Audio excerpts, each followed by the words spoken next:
গাড়িতে উঠবার সময় একটুখানি মুখ ফিরিয়ে সে আমাকে তার শেষ চাউনিটি দিয়ে গেছে। এই মস্ত সংসারে ওইটুকুকে আমি রাখি কোনখানে? দণ্ড, পল, মুহূর্ত অহরহ পা ফেলবে না এমন একটু জায়গা আমি পাই কোথায়? মেঘের সকল সোনার রং যে সন্ধ্যায় মিলিয়ে যায়, এই চাউনি কি সেই সন্ধ্যায় মিলিয়ে যাবে?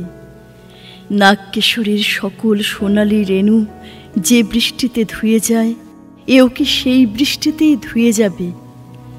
সংসারের হাজার জিনিসের মাঝখানে ছড়িয়ে থাকলে এ থাকবে কেন?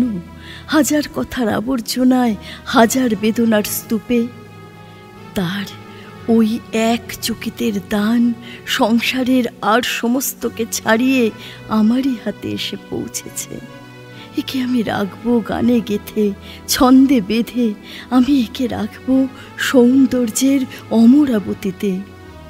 পৃথিবীর রাজার প্রতাপ, ধনীর ঐশ্বর্য হয়েছে মরবারই জন্যে, কিন্তু চোখের জলে কি সেই অমৃত নেই যাতে এই নিমেষের চাউনিকে চিরকাল বাঁচিয়ে রাখতে পারে?